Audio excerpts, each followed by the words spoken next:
All right, we are now live for Philosophy Pop-Up Session number 2 in the month of May 2018.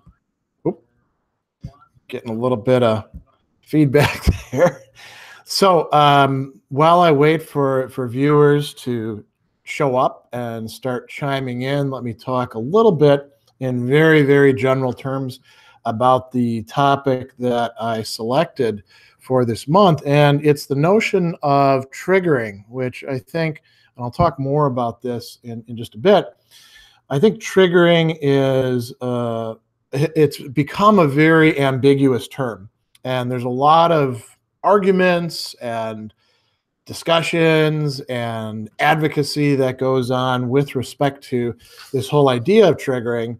And because it is an ambiguous term, what that means is that the people involved in these discussions typically don't mean the same thing when they're communicating with each other about it. Often they mean quite different things. They have different ideas in mind. And so, we often talk about people talking past each other, but that metaphor of talking past each other, I think, doesn't really capture what happens, because by the time that we start talking about triggering, there's already usually a significant emotional investment by the people involved in the discussion. And so they don't just talk past each other. They start attacking each other, criticizing each other, boxing each other into corners and categories that perhaps are unfair, unwarranted. And I think this is kind of par for the course when it comes to dealing with ambiguous terms. So I forget exactly who suggested that I should consider doing a pop-up session particularly focused on triggering, but it was a really great suggestion, because when you start digging into it and thinking about it, it's a very contemporary topic, but it's one that I think we ought to bring some philosophical clarification to. And so that's what I'm aiming to do here. As usual, I'll be taking your questions and comments. I always have some remarks lined up ahead of time. I've given some thought to the topic. I did a previous session on Facebook Live discussing this, and I'm going to be going over some of the same ground, but adding a few things here and there to it as well. But I will also take pauses every so often to answer questions, address comments, see what people are saying. So, go ahead and write what you want in the chat thing. Try to be, at least somewhat mindful of other people in it.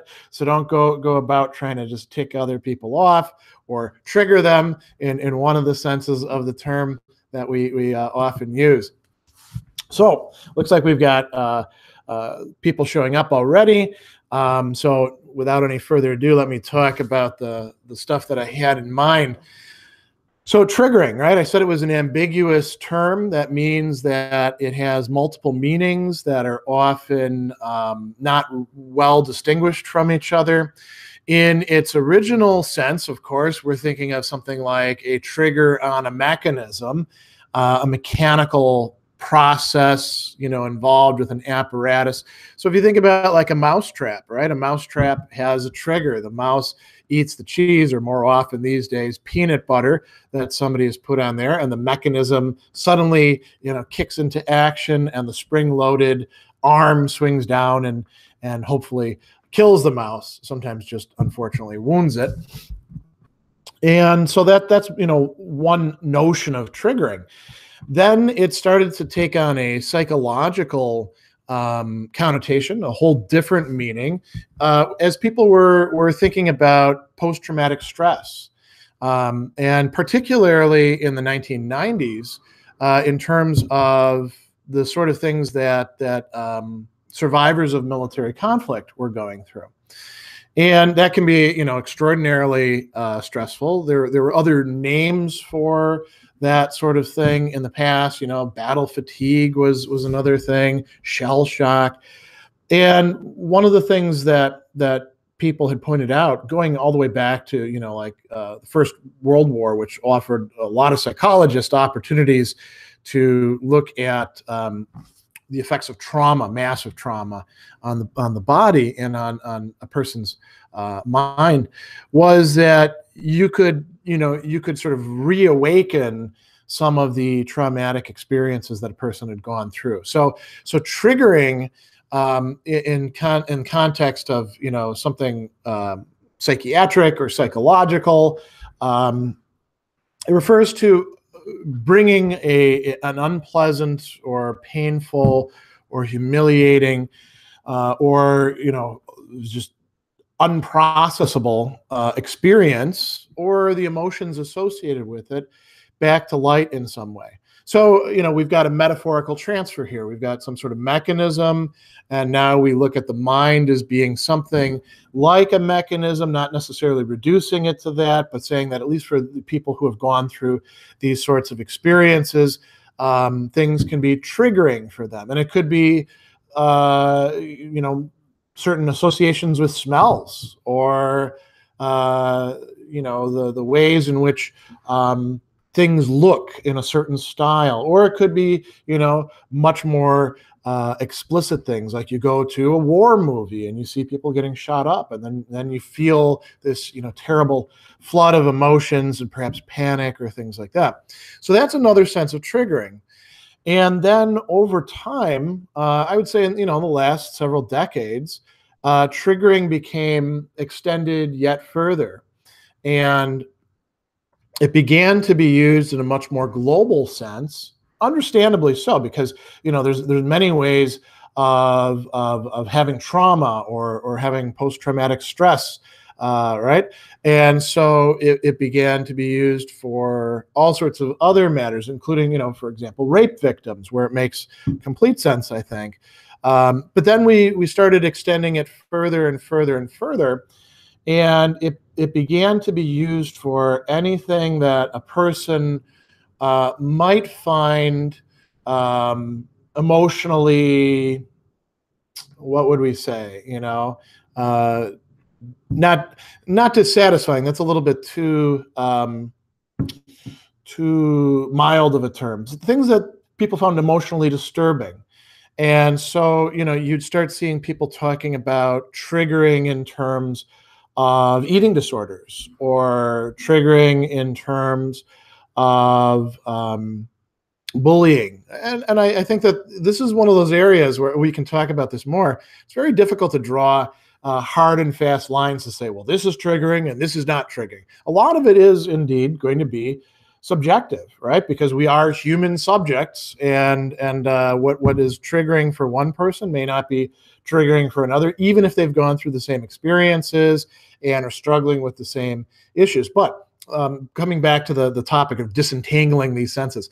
So now we've got triggering as a much broader conception, and it can be applied in less restricted ways.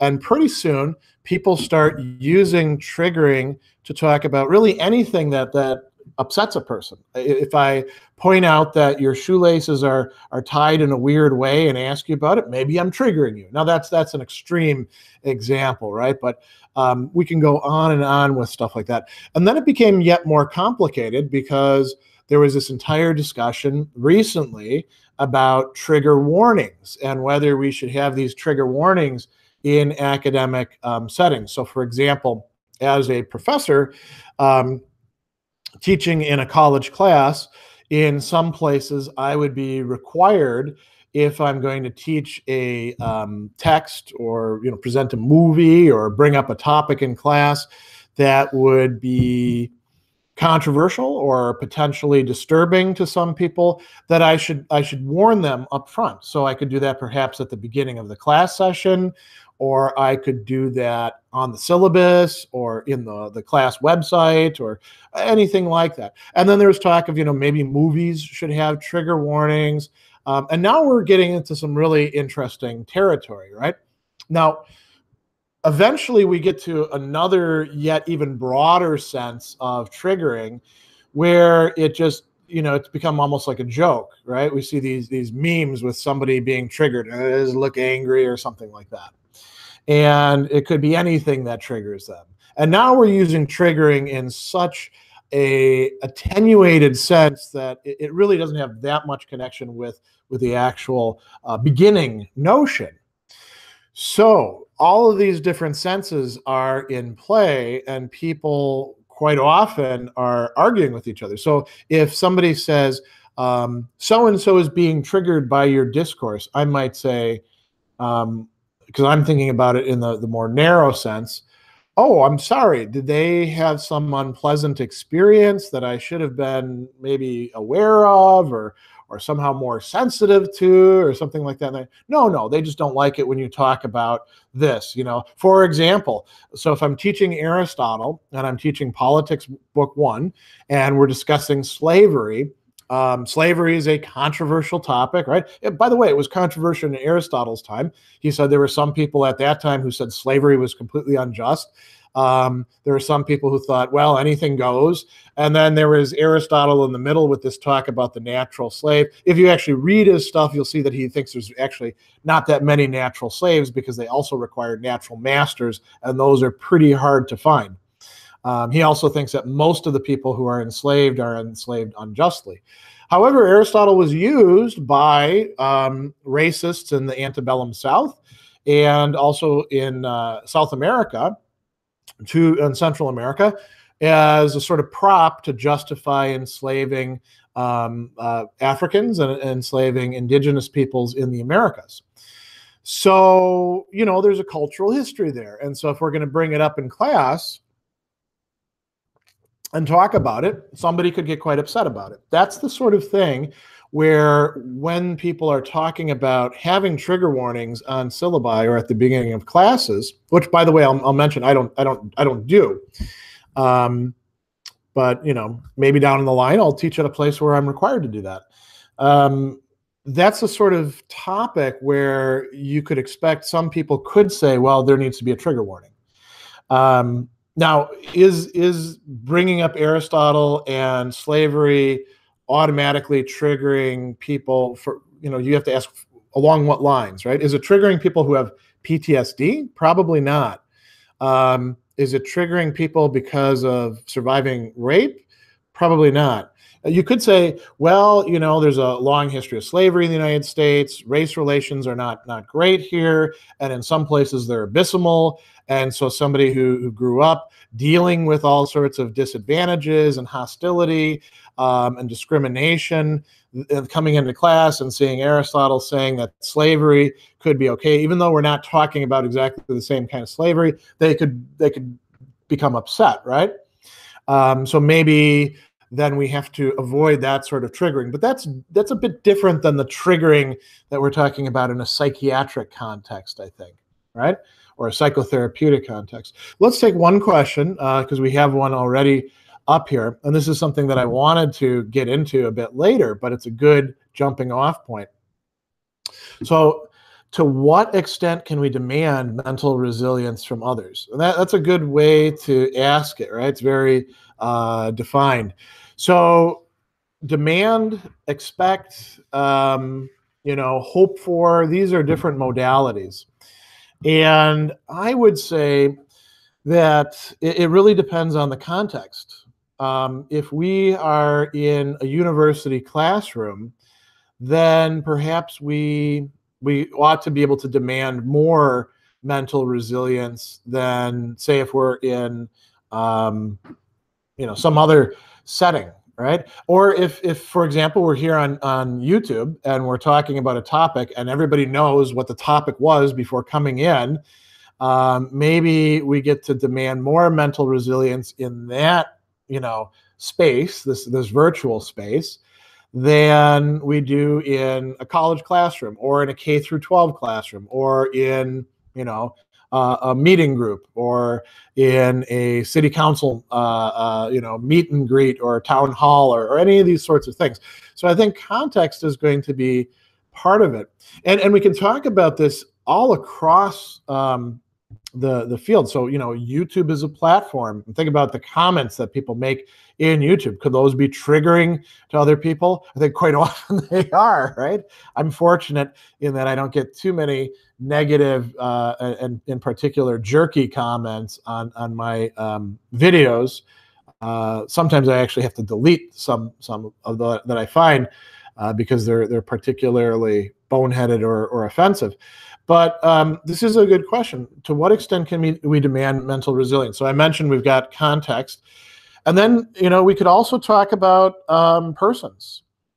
Can somebody expect more mental resilience from me, who teaches about those sorts of matters, than from the average 18-year-old undergraduate coming into a class fresh out of high school, where their life has been, depending on their high school experience, for many of them, they've lived rather sheltered lives.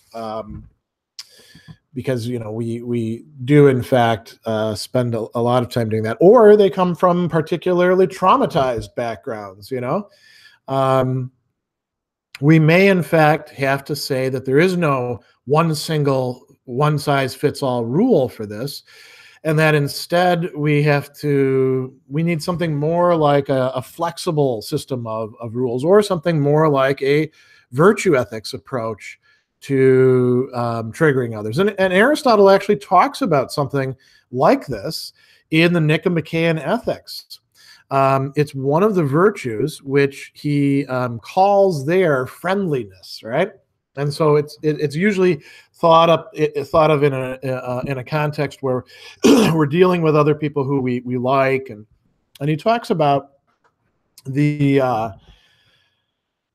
virtue is within the middle of two extremes. And one extreme are the people who deliberately, or just because they're kind of habitual jerks, or don't care about other people, cause other people pain when it's not needed.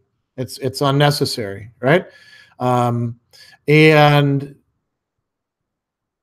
he calls them boors, I think. But we could talk about bullies in that respect, right?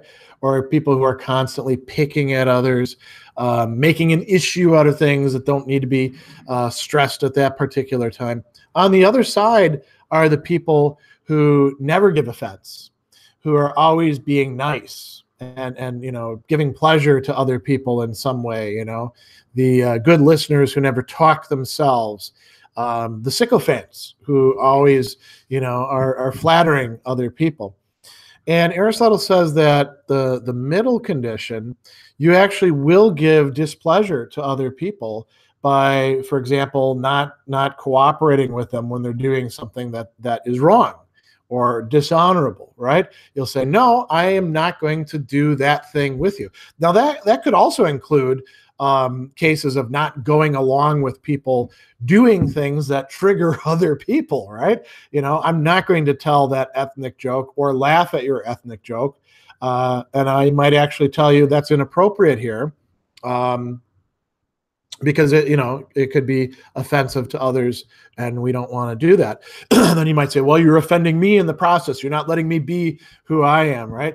And so Aristotle is describing something like this in very different terms, right? But the issue that is being asked about here, to what extent can we demand mental resilience from others? To what extent can we expect this as something that's reasonable? Somebody like Aristotle would say, well, it depends on the case, the situation, the person, but sometimes you may need to offend them. And, if we think about this in terms of a college classroom, think about the famous letter that I think it was the dean of the University of Chicago sent out saying, we're not doing trigger warnings or safe spaces here because, and what was the justification? Education requires that people collide with things that are going to make them uncomfortable. Now, can that be done in ways that are deliberately, trying to trigger them? Yes, and we shouldn't do that. But can we do this in ways that, give it to them in sort of measured doses?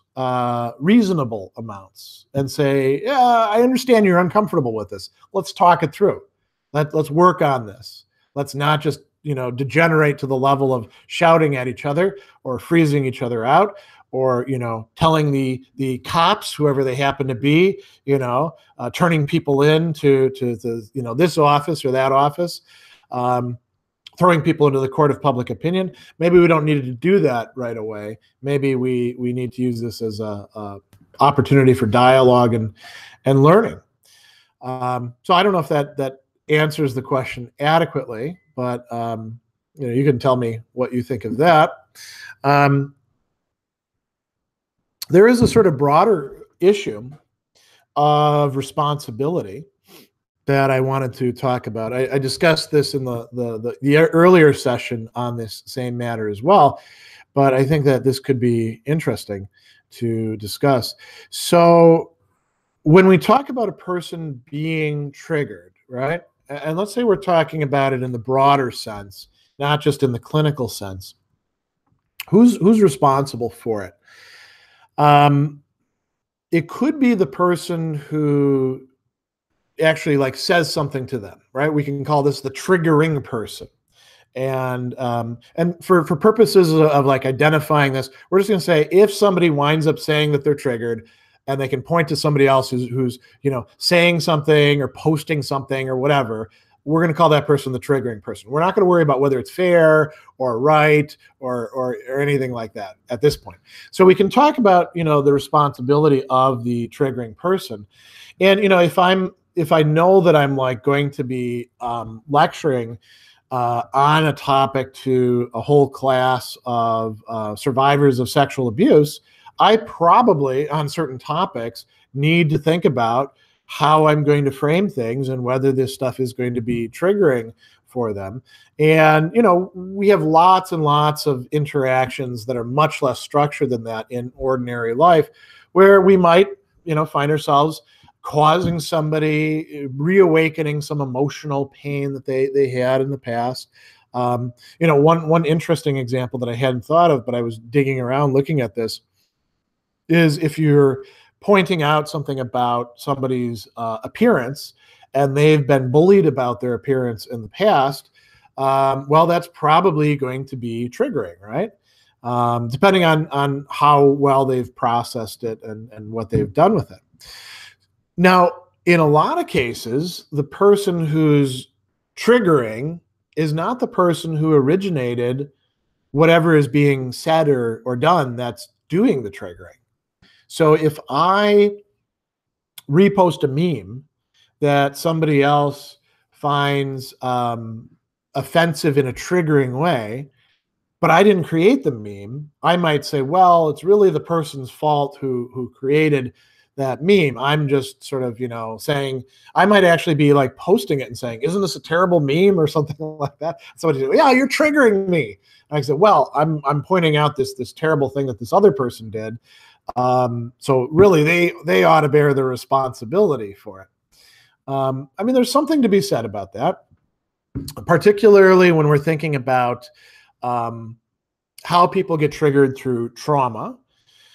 If you think about, again, victims of sexual abuse, right? If I engage in some sort of behavior that I don't, realize is going to be triggering, but it is for this person because he or she was abused by this other person, does that other person really, in some respect, bear more responsibility for the triggering happening? I would say yes, arguably. And we could say this, it gets a little bit more difficult when we're talking about PTSD because of war, right? You don't actually know who is shooting, artillery at you or making you worry in the middle of the night that you're going to get attacked or anything like that. But in many cases, we can actually point to some people. If you're bullied, well, it was those bullies back then. If it was sexual abuse, you can point to those people.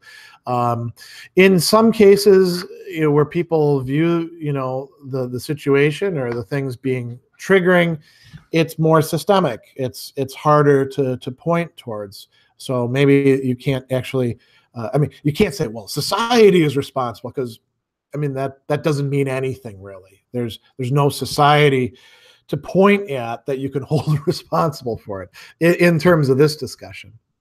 Now, we could also ask the question, as some people are doing, and then sometimes people say that this is triggering as well. The triggered person, do they bear any responsibility for being triggered? This is going back to that question of to what extent can we demand mental resilience from others? There are many cases that are very cut and dried. If somebody has been a rape victim and you are putting them into a situation that's somehow evokes things tied to that rape, are they responsible if they're it's almost like a bodily response, right? I mean, then you can avoid it, right? Afterwards, you find out about that.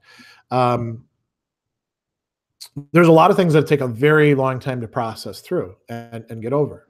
And so I don't think that we want to say, oh, well, you're triggered because you decide to be triggered, or you didn't do the work required to get through it.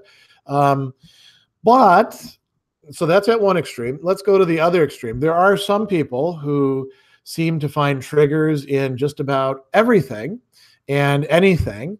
And I would say that some of them are probably responsible for that triggering.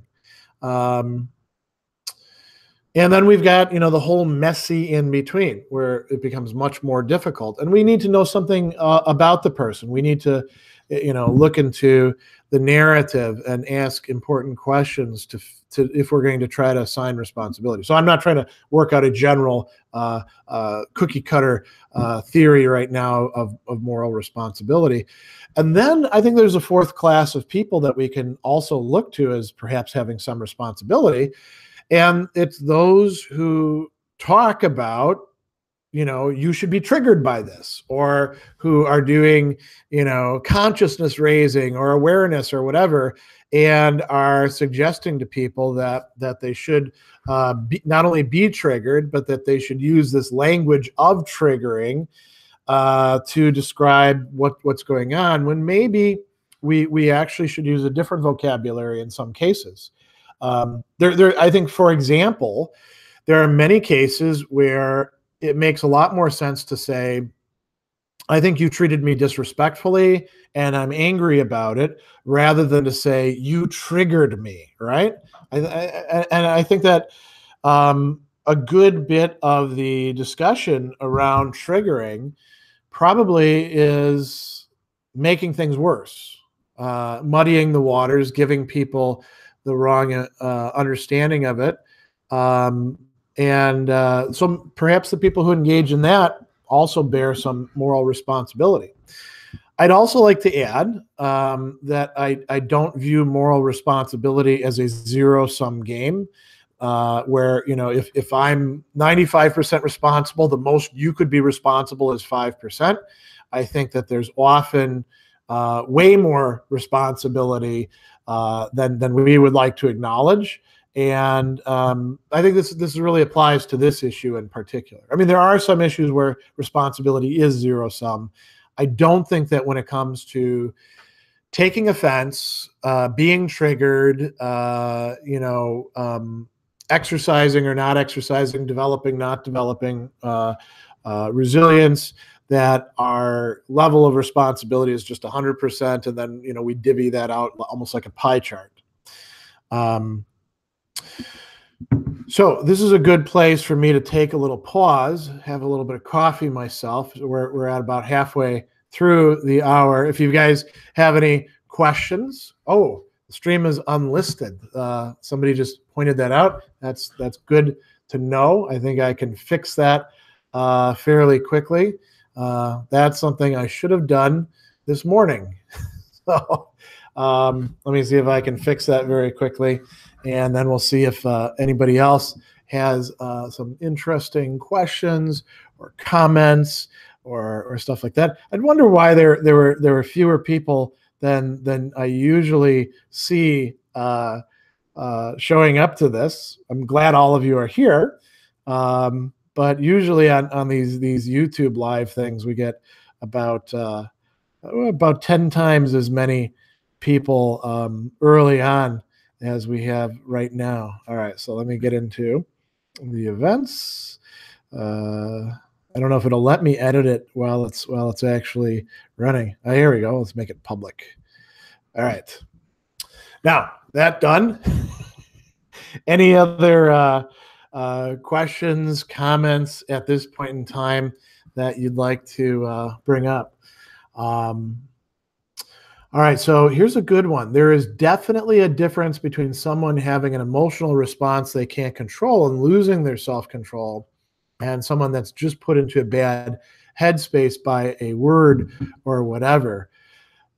So I'd agree with you. I would say that there are some people for whom there's two kinds of people for whom that difference doesn't exist. And by that, I don't mean that there isn't a difference, but what I mean is rather, so the first class of people are the people who don't recognize that at all, who, talk as if anytime we, say the wrong thing, somehow like the whole world has fallen apart as far as emotional control or resilience or responses, and that everybody, gets to be like totally offended. And there's usually like a, fairly short list of who gets to be offended in that way and offended about what, right? And then there are some people, honestly, who themselves don't have that difference within them. And it could be because they've been so traumatized. And so that's one extreme. And they're going to need a lot of therapeutic work in order to get past that. And I think for some people, they sort of choose to look at things in that way. And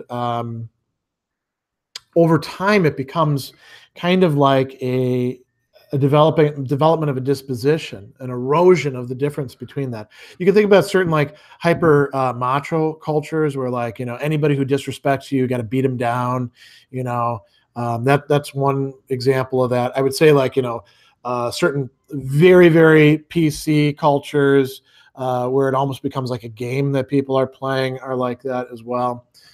But yeah, that's a good way to put it. There's definitely a difference between having an emotional response that you can't control because you are being triggered and just being put in a bad headspace by a word or a sign or a meme or a person's presence on campus or things like that. So Martine asks if I'm familiar with Moldbug or any reactionary literature.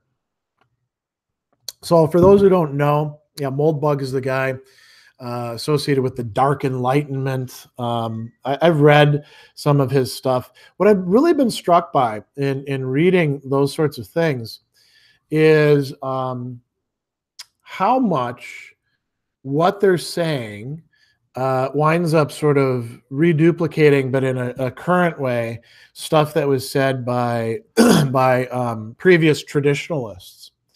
And I mean 19th century and turn of the century traditionalists. So a lot of what I've seen Moldbug saying could have been said by Charles Marat, the leader of Action Française, a proto-fascist organization that really ran from the beginning of the 20th century up until it pretty much dies out in about the late 20s, in part because the Catholic Church finally condemns it formally, and they were drawing heavily on reactionary Catholics for their membership in France. So it's interesting. You see the same themes being brought up over and over again. And what I guess the other thing that's really interesting, so we're living in a time when that stuff can be taken more and more seriously within the realm of public discourse. And I think a lot of contemporary intellectuals who don't have much of a, they know some history, but they haven't done a lot of historical work, right? They're not reading in the history of ideas. They don't have the reference points to really make sense of that sort of thing. So they see it as like coming totally out of left field and where did this stuff come from? All right, Juan Pablo asks another thing. Sorry if this is too off topic. Someone asked in the comments of the last stream if I think Heidegger could have written Being and Time in a less obscure way, or was it completely necessary? I mean, you can always be a bit more clear, I think. But I think Being and Time is sufficiently clear. Like most philosophical works, you have to really work at it. I mean, even very clear writers like, say, for example, Rene Descartes, there's stuff in there that you really have to work at to figure out exactly what he's saying. Like, for example, in his discussions of objective and formal reality in the proof for God's existence in Meditations 3, there's like a whole thing there that you've got to unpack in order to make sense of it. So Heidegger, I actually think that compared to Hegel, he's pretty clear. He is also trying to work at developing a new vocabulary. I mean, but so were the Stoics, by the way, or so was Aristotle. So this is kind of part of the philosophical condition. I'll mention too, it's going back to the triggering thing. Heidegger, just using Heidegger can be a thing that people see as triggering. You can, like, I know somebody who put a Heidegger quote into a newsletter and then got deluged with people saying that how could you quote that Nazi, right? Not understanding that, okay, Heidegger was a Nazi, that's very clear, but that doesn't affect the totality of his work, and that might not affect this passage right here, which is being used in a different context. I think there's a good example of people sometimes looking to be triggered. Pedro Alexander, what are my thoughts on love? Well, I suppose I have a lot of them. I actually, I've taught like an entire intro to philosophy class where we focused on love, friendship, and desire. So love in general is a good thing. There's many types of love. I will say this. When people try to tell you that, well, the Greeks had 3 or 4 kinds of love, eros, agape, philia, and then maybe storge. That's true, but the actual Greek literature on that doesn't really reflect that. And so, don't buy into that notion that the Greeks somehow rigidly distinguished these. Read Plato's Symposium, and you're going to find him using all of these terms sort of blurred into each other. And when it comes to like the triggering thing too, so let's talk about the issue of love. One of the things that love does when it's, a love of a certain sort, right, is makes us more receptive to the other, to viewing things in terms of their genuine good and willing or wishing the good for them, whether it makes things good for us or not. And we could ask, so how would we approach this issue of triggering in a way that's actually loving towards others? We don't have to be like, so, let's love everybody or anything like that. Let's say, okay, you've got somebody who you care about, and you know that there are some things that awaken, that touch on and then reawaken disturbing or distressing emotions for them. Is it better that you just avoid all that altogether? Maybe in some cases, yes. Certainly you don't need to harp on it or nag people, right? There may be other cases too where the loving thing to do is to say, yeah, I know this is going to bother you, but we really got to talk about this, So, yeah. You notice I'm going to take everything that we've got here and try to find some way to weave it back into our main topic. All right, Bradamont asks, have I read Pierre Hadot's study on Marcus Aurelius's Meditations, the Inner Citadel? Yeah, I've read Hadot, and he's good. There's a lot of other great French writers talking about the Stoics, going all the way back to the early 1900s. So I don't see Adot as the super groundbreaker that so many other people make him out to be. It's not like philosophy as a way of life is something totally new. The catchphrase of it is, but that's that's it. And he's a good scholar, among many other good scholars in the history of philosophy. Nathan, if some responsibility is on the offender, is it virtuous to refrain from offending people? If so, at what point should one withdraw otherwise necessary points from constructive discourse? So that's a good, very focused question. So we were talking about this earlier with in terms of Aristotle and this notion of the virtue of friendliness. And there are some cases where we do have to give other people pain or distress or discomfort because it is for their good or it's for the good of others, right? So if I see somebody here's a great example. If I see somebody who's bullying other people and they've managed to like construe it in their head that they're not really bullying anybody, that they're just sort of like paying things back to society or to others who've hurt them, and I call them on it and I say, frankly, buddy, this is bullshit. I understand that you're hurt and all this other stuff went on, but you're doing these things to other people. That may be the virtuous thing for me to do. In many cases, we should refrain from offending people. In general, you can say we should refrain from offending people, but there may be some cases where we need to do it despite offending people, or even knowing that the only way to accomplish what we need to accomplish is to offend people. I think that we have to be very careful. There's a lot of people who like to use that as an excuse to just be jerks. I mean, great example, right? Remember when all of us were saying, and I wasn't one of them, by the way, je suis Charlie Hebdo, right? Boy, if you ever read Charlie Hebdo, it is a hateful review, isn't it?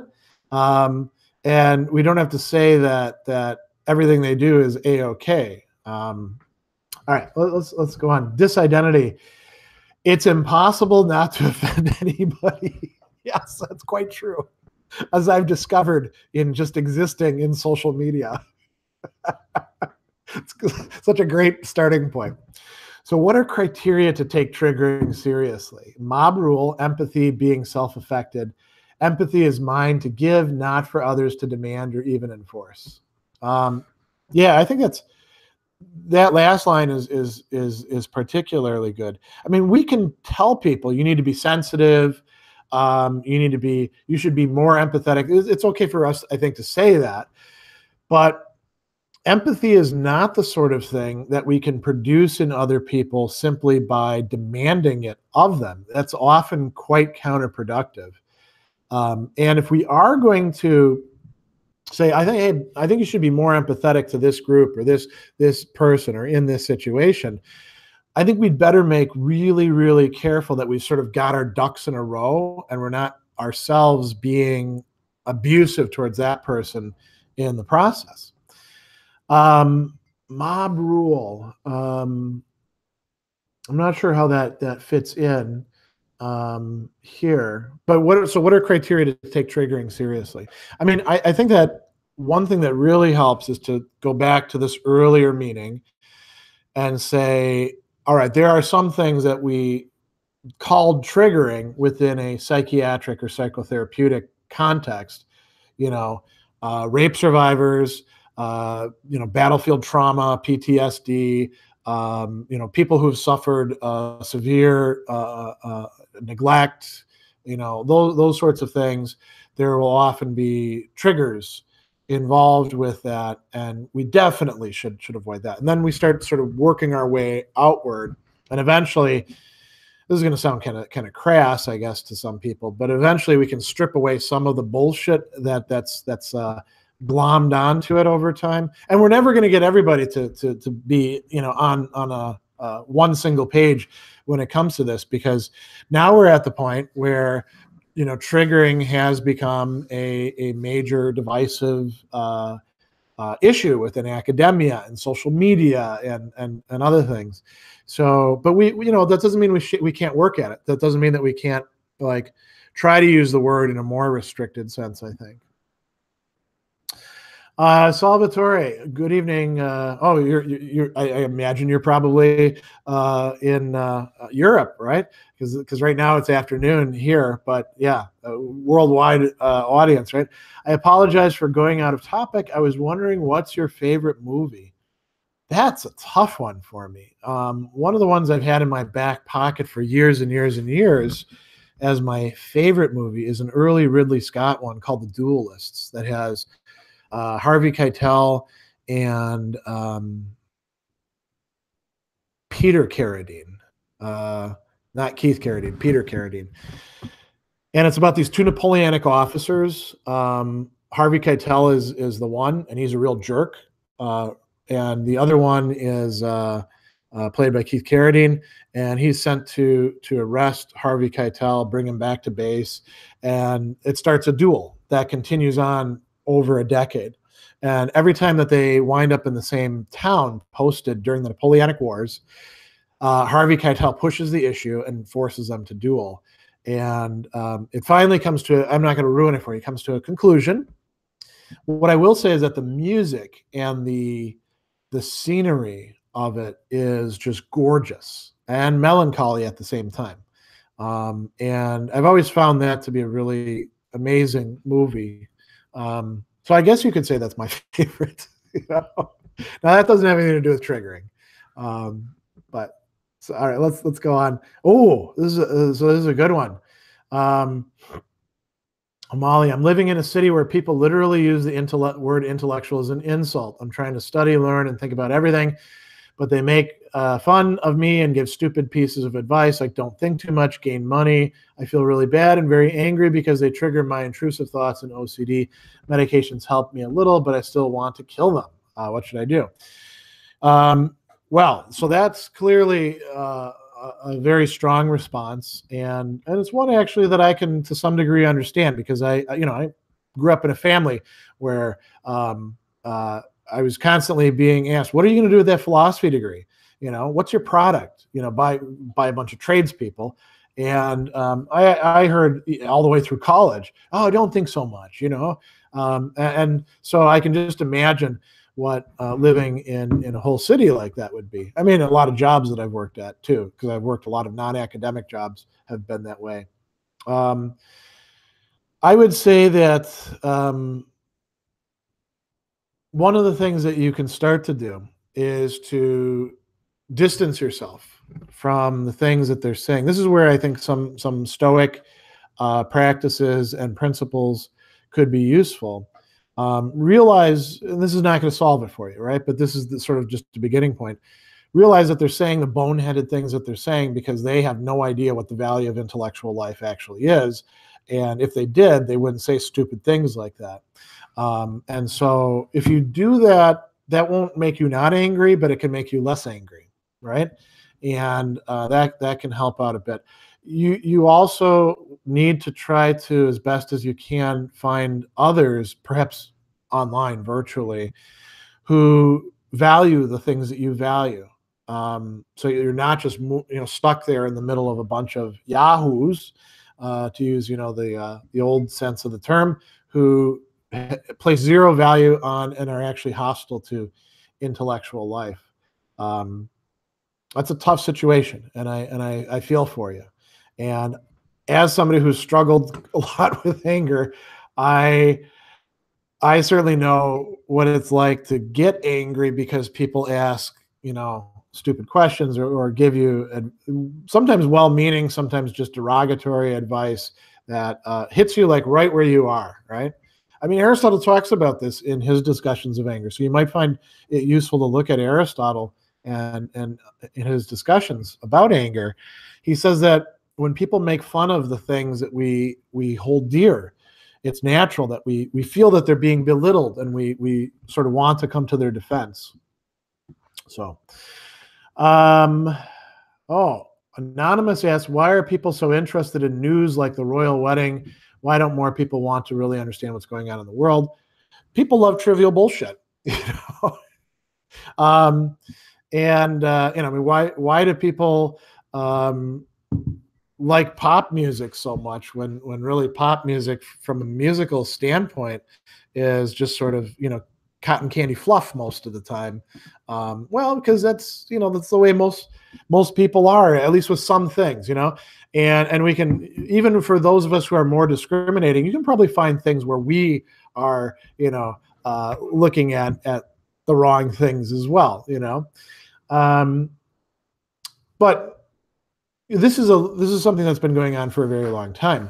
I answered a YouTube question today. It was kind of funny. Somebody was like, the Stoics really didn't succeed very well in getting the Romans to think in terms of this and this and this. And I was like, whoever told you that the Romans were mostly Stoics? You think that Marcus Aurelius and Seneca and Epictetus were like being read and listened to by the majority of the populace, or even the majority of the decision makers? Whoever gave you that idea? I mean, it's been like this throughout the ages. I was actually just reading Pascal, because I'm going to be doing some videos on some of his stuff, and he was talking about the force of the imagination as sort of a constant. It overruns reason. So anyway, royal wedding, yeah, something I couldn't care less about.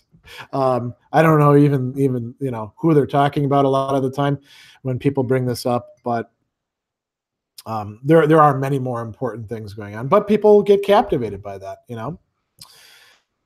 What do I think major psychoanalysts would think about triggers and trigger warnings? That's a good question. I think that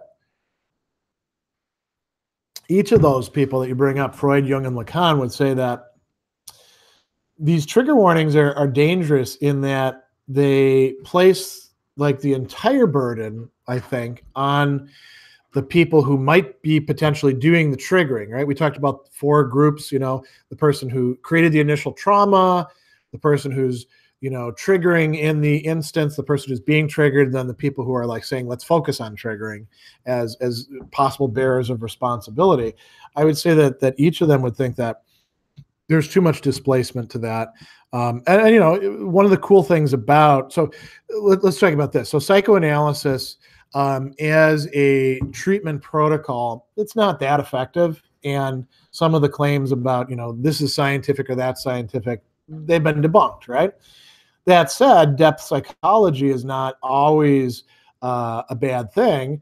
And if you're trying to figure out what the hell you've been traumatized by, that might actually be much more helpful for you than other forms of psychotherapy, and so it could be, quite useful in some respects. Oh, here's an interesting one. What are some practices you can do if you know that sometimes you can get easily triggered or offended? So again, I'll bring up one Stoic thing, right? And it's sort of along the lines of what they call the premeditatio malorum, the thinking about bad things before they happen. But it's in a particular modality. So if you know that you're going into a situation where people are going to be saying or doing things that are liable to tick you off, right, and offend you, then you can sort of mentally prepare yourself for that. And generally, what people find is if they do this, it's not necessarily completely, pleasant, but it tends to be less pleasant, and it gives you the capacity to think about, well, how should I respond to this? How should I deal with this? And I know quite a few clients that have used that quite successfully in dealing with difficult people, situations. I use it all the time when I travel because I get ticked off about delays and, traffic jams and stuff like that. So, now, I mean, to go back to the earlier question about, like, let's say you inhabit a situation where people are very anti-intellectual, not just in the sense that they don't have an interest in the life of the mind, but they actually actively denigrate it. That can be a useful technique in dealing with that. Let's see here. Got a lot of questions here. We may have to go a little over time. In regards to love, I agree with you. What I wonder about love is how attainable It actually is. Ultimately, it is an individual experience, but it depends, among other things, on an object, a lover, and I suppose on having on something you love as well, somebody you love. Yeah, it's contingent. Not everybody gets to enjoy it, or some people get to enjoy it, but only for a short time, and then maybe their lover dies, or gets inducted into the army or things like that. So you're asking about how attainable it actually is. Well, we can ask in the general, and then we can ask in specific. Clearly, some people did attain it because they write about it, and we can say, well, maybe they were just idealizing their experiences, but I don't think so. But is it attainable for everybody at all times? No. To begin with, a lot of people. Well, so let's take somebody who's actually talked about this explicitly. Rainer Maria Rilke, in one of his letters to the young poet, I think it's letter number 7 or 8. He talks about young people getting themselves into love relationships, and then not really having what they ought to be able to offer to the other person, because neither of them has sufficiently developed themselves, and both of them think that they're going to be completed by the other, but both of them wind up not being able to give what completes the self to the other, and they wind up disappointed as a result, and then things eventually fall apart. And he says that they needed to develop themselves within their own solitude. Then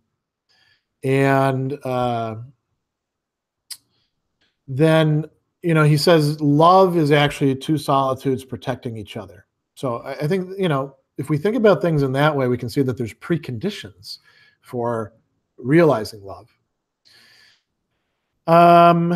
Anonymous, advancement in society often comes with at least some people getting offended. I'm sure that there's people who think that MLK is offensive. That's an interesting one. So Martin Luther King, if you read his stuff, he's challenging, right? And he was challenging not only to the white moderates of his own time, or the let's keep our heads down African Americans, in his community. He was also offensive to the Black Power people who he called out. And of course, racists of all stripes found him completely offensive. And now Martin Luther King, for many has become this kind of sanitized figure that allows many racists to say that they're not racist because they at least acknowledge how important Martin Luther King was, right? But that's because they don't dig into what he actually has to say, because it doesn't take too long to find those challenges. And yeah, you're right. Any cultural development or advancement is and actually even like holding things steady and not allowing things to completely fall apart and go to crap is going to offend somebody. Yeah, that's quite true. Butterfly in New York City. Do I think a person can sincerely be in romantic love with more than one person? Yeah, I think that happens, and we see cases of that. I think that every time that happens, it's almost always a tragic circumstance, So it's very difficult to pull off. Even just a normal, dyadic relationship is hard as hell to keep going well, outside of the frame of a rom-com, 90-minute time period, isn't it?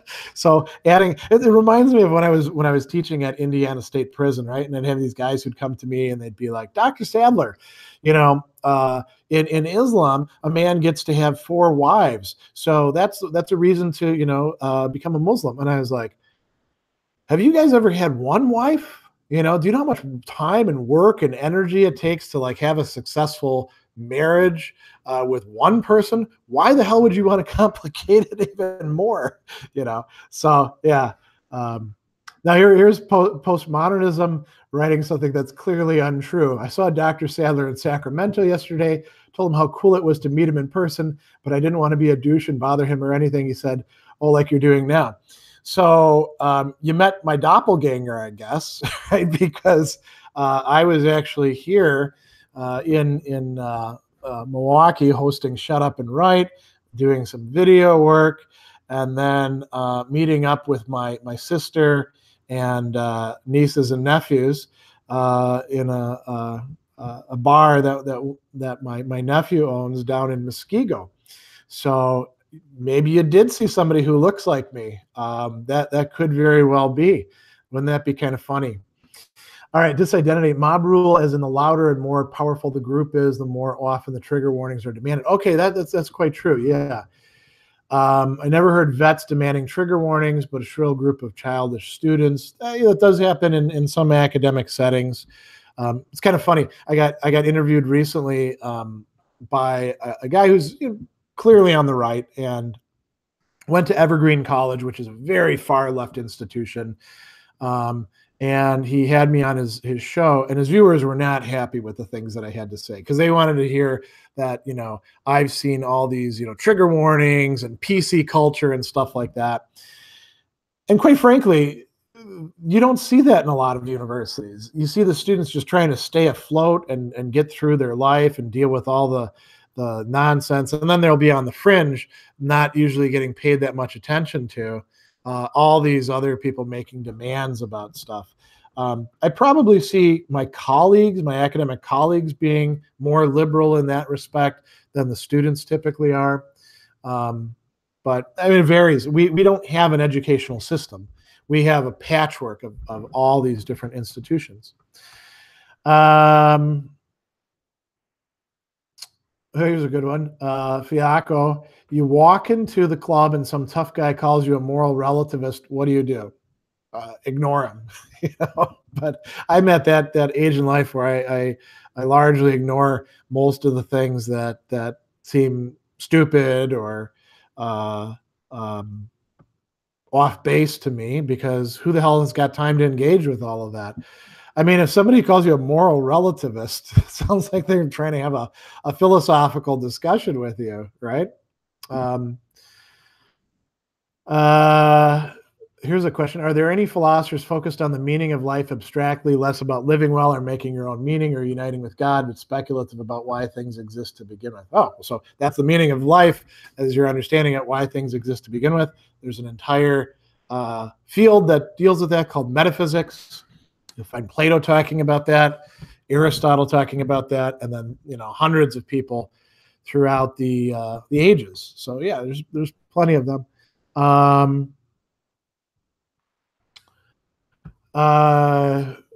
Sloterdijk's Zorn and Zeit means we've forgotten the Greek thumos, anger and indignation in contemporary society. Okay, I'll take your word for that. I haven't read Sloterdijk. And I don't think we've forgotten the Greek thumos at all. I think we have plenty of it in our society, and we have all sorts of great discussions. I think our discussions aren't that well informed, but I don't think that we've possibly forgotten about it. We have anger everywhere.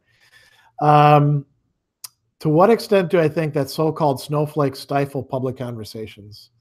Well, I think accusing other people of being a snowflake is kind of a way to kill a conversation, right? So it's sort of like that rule about, once you start calling somebody a Nazi, there's some internet rule, like every conversation within a certain amount of moves will degenerate into somebody calling somebody a Nazi. I think snowflake is that kind of term as well. If somebody, starts using it, they're so clearly not interested in having a real conversation. They just want to have an argument that you can't do much with them. And I see a lot of people who behave like snowflakes on both the left and the right. It's just with different things, right? And what do we mean by snowflakes? They think that they're a precious snowflake and their views ought to be respected more than everybody else, or something like that.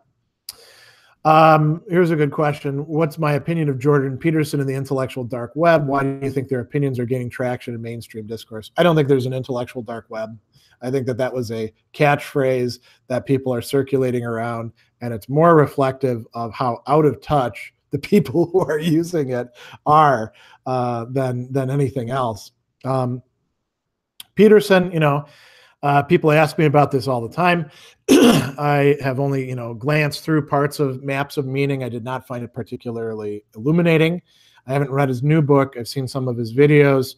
I think that he was a guy who managed to get himself in the right place at the right time to get a lot of, wind in his sails, mostly from people who didn't understand what he only understood part of what he was saying and loved, that part of the message.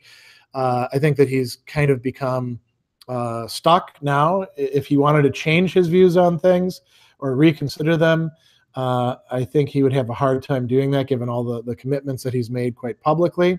And I think that, he's become sort of a darling of the right. But I think, 2 years ago, everyone was asking me about somebody else. And 2 years ago, everyone was asking me about somebody else. So we'll see. We'll see if there's a lot of real intellectual staying power there.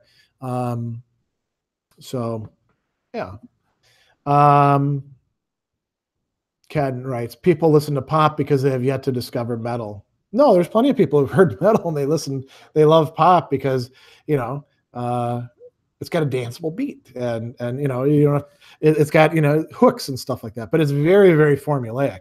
I mean, there's studies out there that sort of break it down into like, here's how they're manipulating you with the pop music that they're doing.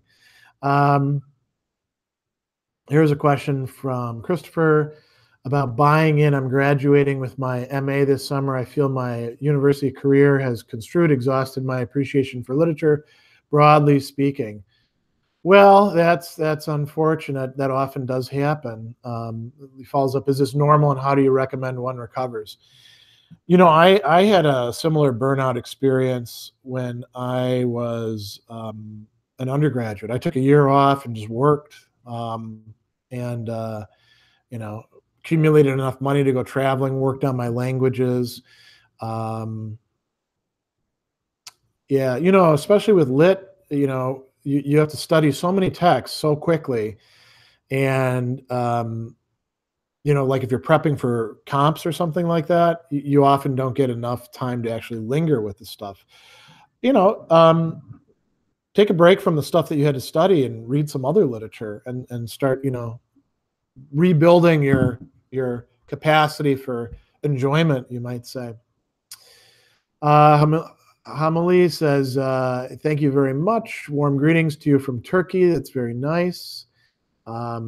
Greetings to you as well. So it's the evening for you too. All right, let me scroll down. We got a lot of stuff here. Some more thank yous. So I'm going to say you're welcome to everybody. When and where a safe space is appropriate, if ever? Good question. I think that, I think there's two ways in which safe spaces could be appropriate. One would be that the people agree, let's have a safe space here within an institution, rather than just simply imposing and saying, nobody gets to talk about anything. Maybe sometimes, if you got a family, for example, who have some issue that they're working through, you got to put a moratorium on certain topics, right? And I think it can be useful in places where people are trying to deal with genuine trauma. I don't have any problem actually with safe spaces on campus, so long as they're not everywhere. That's not that big of a deal. So long as they're not impeding other people, it doesn't strike me as a big problem. All right. Raining Outside, you ever read Montaigne? I'm just finishing up his essays. Yeah, he was somebody I read a long time ago and I still read occasionally. What are my thoughts on ancient Chinese philosophy, such as Lao Tzu and Confucius? I've studied it. I've taught it. I'm not an expert in it. I still teach it occasionally. There's a lot of interesting stuff there. I like to do sort of cross comparison. I do not read Chinese, let alone ancient Chinese, so I'm a bit handicapped when it comes to that. Because I like to look at things in the original. Let's see here. Adam, are there authors who wrote about solitude like Rilke? So I'm sure there are. So the word solitude is, in German, it's Einsamkeit, and can also be translated as loneliness. And for Rilke, he uses it in both senses. So there's actually a poem called Loneliness where like two lovers are like facing away from each other in bed as the rain comes down, and that's a shitty place to be, right? That's that kind of loneliness. Um, but he also talks about solitude as something that almost really it's like a metaphysical space in which we develop who we are, we through a relation to self, and also through what he calls the big things like death, love, time, these other things that we have to work out. um, and yeah I don't know of anybody else who goes into it quite as much as Rilke. Epictetus talks about aramia in one of his chapters, so that's good to take a look at. Biennia, the intellectual dark web term, was coined by Eric Weinstein, not Jordan Peterson. I didn't say it was coined by Peterson, and it's getting bandied about because of this recent essay in the New York Times. I think it's just it's not a useful way of describing what's going on. Simon, I saw you like Lacan. Have you read Slavoj Žižek? What are your thoughts? Yeah, I've read Žižek. I think that you get more Žižek than anything else when you read Žižek, like Žižek on Lacan or Žižek on Hegel. So, he's such an investment to figure out what the hell he's talking about that I'd rather just go. If I want to read Lacan, I'll read Lacan. Don't something else too. People ask me all the time about secondary literature. I don't read secondary literature much because I don't have the time. I want to actually focus. If I'm, looking at Heidegger, I want to look at the Heidegger. If I want to look at Descartes, I don't want to see what, somebody else had to say about it. I want to read the Descartes, All right. I hear something else about triggers. Many great comedians, Carlin, Pryor, Chappelle, Hicks, never shied away from being vulgarly offensive to many people, but they also challenged many taboos of their time. Yeah, and we can think about comedy. Comedy's a weird space, right? Because there are certain lines that you can't cross. When I think about Michael is it Richards or Richardson, the Kramer guy, like when he used the N-word, right? And everything else in his set was just A-OK, but that was crossing the line. We have a lot of these sort of latitudes that we give comics, and this is this goes a long ways back. I mean, even in like ancient Greek comedies, they were able to say things on the stage that you weren't allowed to say in polite company, right? So there's a certain interesting function there. I'm going to skip down a bit, see if we have any things about the particular topic.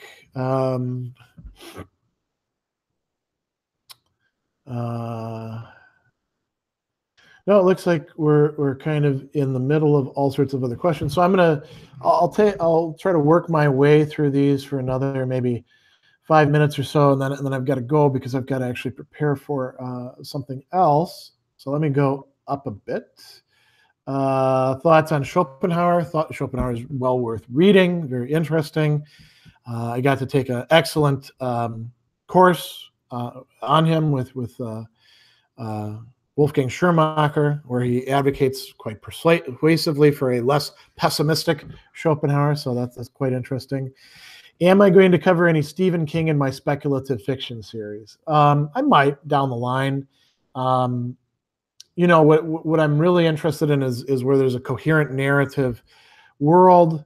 I got to say that I liked early King stuff, but as his books got longer and longer, I felt like they were not as good. Let's see here. Sorry for the confusion. I didn't mean meaning of life in the sense of metaphysics.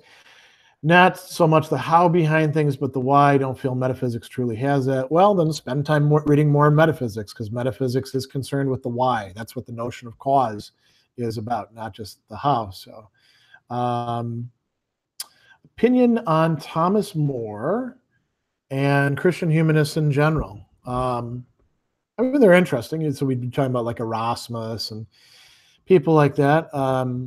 They're not as well read as they probably ought to be, because we have kind of a bias in philosophy, I think, towards, like, we've got the ancient period and then we've got the modern period, and those are the two most important. And then maybe the medievals.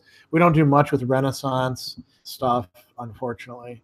All right. Here's a good one. Is there such a thing as pure rationality? If so, should we try to attain it? If there is such a thing, I've never seen it. And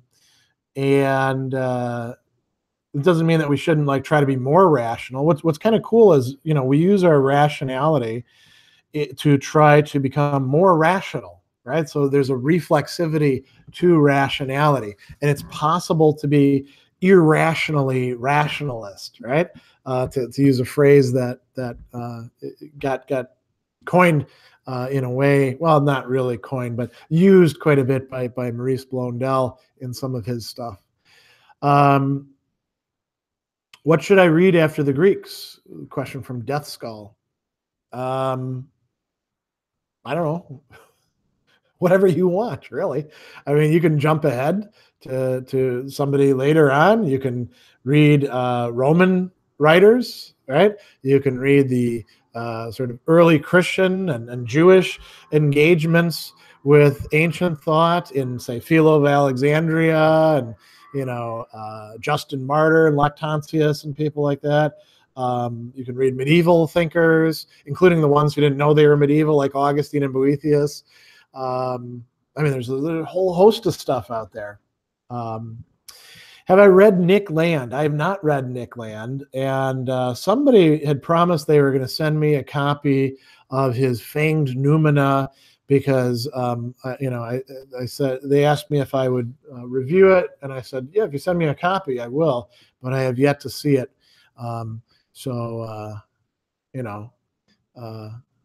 Somebody wants to send that, I'll review it. Are there works by Plato I wouldn't recommend? Nope. I would read all the Plato you can get. They're good stuff. What are my thoughts on the education system? Do I have any ideas I think could improve the state of education in the U.S. and the West? We do not have an education system. Like I said, we have a massive patchwork of all sorts of systems, many of which are in a real mess and have been so for generation after generation after generation. And anybody who thinks that they have the cure for the education system is peddling snake oil or the latest Common Core, right? It's going to take a lot of work, and I think we do things locally. We focus on local things and trying to improve them. I think that bringing philosophy into the curriculum could be good, but I think that most academic philosophers would be terrible people to try to partner with on that, unfortunately. So yeah. Let's see here.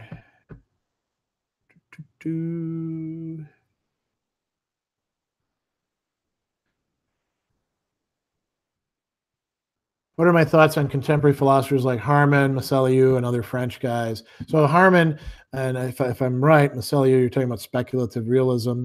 It's interesting stuff. I don't know that it's as groundbreaking as they're saying, and quite frankly, I don't have the time to go into their stuff the way that perhaps it deserves. So, favorite works by Kierkegaard. Philosophical Fragments is my favorite work by Kierkegaard, because it consolidates so many great themes into one thing. I've taught Fear and Trembling a number of times. Sickness Unto Death is pretty cool, especially that first sort of vertigo-inducing section, right? Where the relation to the relation to the relation. You got to really do a lot of work to wrap your head around that. What else? I mean, you got to read Either Or, of course. That's quite good. Duns Scotus is so underrated it hurts. Well, you're a real Scotus fan then. There's so much more attention paid to Thomas Aquinas than any of the other scholastics, probably more than all the others combined, right? And Scotus really is somebody quite interesting. to check out. So he's worth checking out. Wallachian, I don't understand why Americans don't homeschool. It's not like you guys don't have the money for it. Well, a lot of Americans do homeschool to start with. And you don't just have to have money, you have to have people who can actually devote their time to that. That's just not an option for so many people. I think it can be quite good to do it. But I mean, I wasn't homeschooled. I went through both a public, private, and Catholic curriculum, all of which were pretty dysfunctional, and learned a lot in the process. So, some kids benefit much more from homeschooling. I don't think it's an answer for everybody. I think that public schools can often be quite useful. I got more questions here. If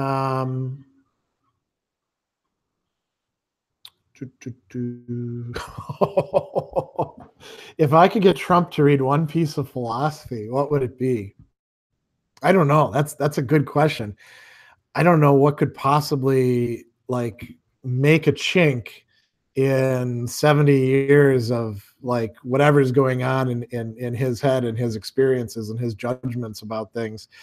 I don't know. That is a great question though. So,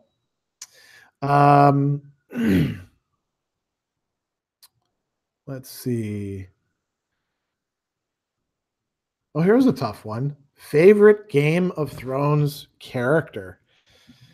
I like the ones where you you see some moral development and some consideration of rule going on within their development. And you can see this more, I think, in the books than just with the series, which now is pretty off book.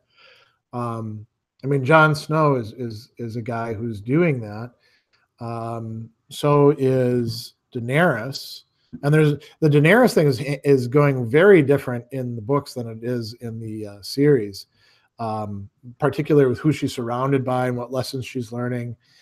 I mean, I also do. I do find the Hound an interesting character. There is no redemption for him in the books, though, and of course, Jaime Lannister. There's kind of an arc of development for him as well. But there's so many other great, compelling characters there. I really like the Bronn guy. Davos is quite interesting. Even Stannis has got something to him. So, all right. Let me take one more and then wrap this up. Oh yeah, let me take this one because this is something I actually have something to contribute on. Do I believe there's a good place to start reading Hegel, the phenomenology or the logic, or maybe some of his influences? Neither of those, quite frankly. Don't just try to read influences. Read actual Hegel texts. But I don't think the phenomenology, let alone the science of logic, is the best place to start from for studying Hegel. In part because the phenomenology and the logic are incredibly complex and difficult, and some of Hegel's other works are a bit more accessible.